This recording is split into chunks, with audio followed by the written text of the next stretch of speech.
নারায়ণগঞ্জের রূপগঞ্জের কাঞ্চন পৌরসভার শীতলক্ষ্যা নদী থেকে ব্রহ্মপুত্র নদীর সংযোগে সরকারি উকিলবাড়ি খালের অবৈধ দখলদার উচ্ছেদ করেছেন রূপগঞ্জ উপজেলা প্রশাসন।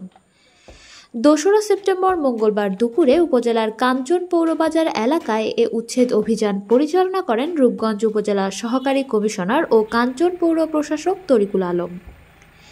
এ সময় উপস্থিত ছিলেন কাঞ্চন পৌর কাউন্সিলর মফিকুল ইসলাম খান, মোহাম্মদ রোকন মিয়া, কাঞ্চন ফাঁড়ি পুলিশ উপপরিদর্শক ফরহাদুল ইসলাম সহ কাঞ্চন পৌর কর্মকর্তা ও স্থানীয় রাজনৈতিক নেতাকর্মীরা। অভিযান পরিচালনা শেষে কাঞ্চন পৌর প্রশাসক তরিকুল আলম সাংবাদিকদের বলেন, বিগত সময়ে সরকারি খাল স্থানীয় প্রভাবশালী ও কতিপয় আবাসন কোম্পানির লোকজন কোথাও বালি ফেলে, কোথাও দোকানপাট ঘরবাড়ি করে দখল করে নিয়েছে। এতে বহু গ্রাম পানিবন্দী হয়েছিল।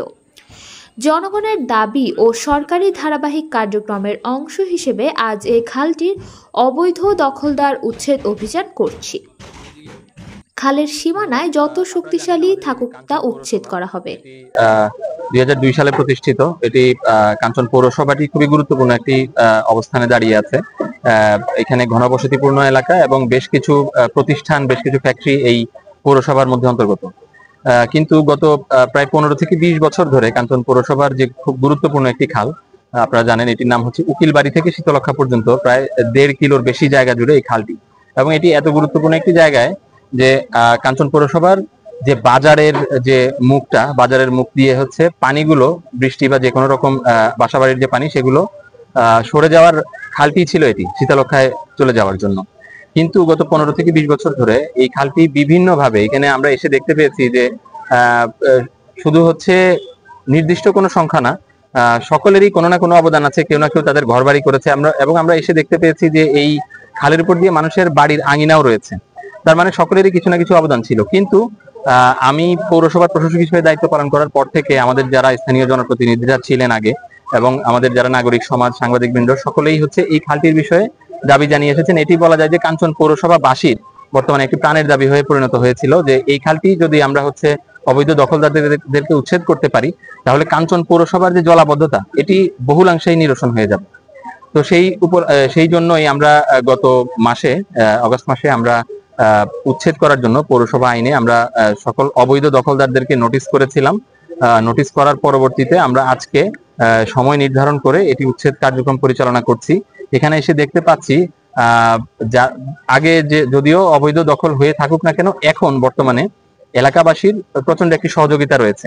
যেহেতু সবাই জলাবদ্ধতায় আবদ্ধ হয়েছিলেন এতদিন এই খাল অবৈধ দখল হয়ে থাকার কারণে, সেই জন্য এই খালটিকে উচ্ছেদ করে খালের পূর্বাবস্থায় ফেরত নেওয়ার জন্য এলাকাবাসী থেকে শুরু করে কাঞ্চন পৌরসভার আমাদের যারা হচ্ছে নাগরিকবৃন্দ আছেন, যারা নেতৃবৃন্দ আছেন, যারা সাংবাদিক ভাইরা আছেন, সকলেই এটি দাবি জানিয়েছেন এবং সকলেই সহযোগিতা করছেন।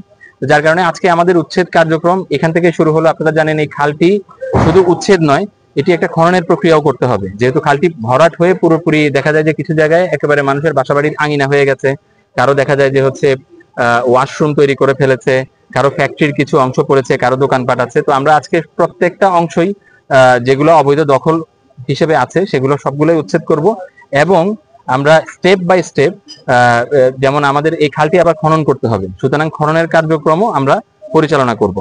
পাশাপাশি কাঞ্চন পৌরসভায় সেই শুধু এই একটি খাল নয়, যতগুলো খাল আমরা হচ্ছে এখানে অবৈধ দখলের মধ্যে পাচ্ছি বা ভরাট হয়ে গেছে, সেগুলো প্রত্যেকটাই আমরা চিহ্নিতকরণ করছি। আপনারা জানেন আমরা চিহ্নিত করে প্রত্যেকটি খালি অবৈধ দখলদারদেরকে উচ্ছেদ করে আমরা পুনরায় সেগুলো খননের প্রক্রিয়ায় চলে যাব।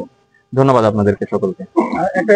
পাশাপাশি খাল খননের মাধ্যমে পানি প্রবাহ ফিরিয়ে আনা হবে। বিগত সময় দখলদার থাকায় পৌরসভার ভূমিকা বিষয়ে জানতে চাইলে পৌর কাউন্সিলর মফিকুল ইসলাম খান বলেন, গত 15 বছর এখানে কাউন্সিলর হিসেবে দায়িত্ব পালন করছি।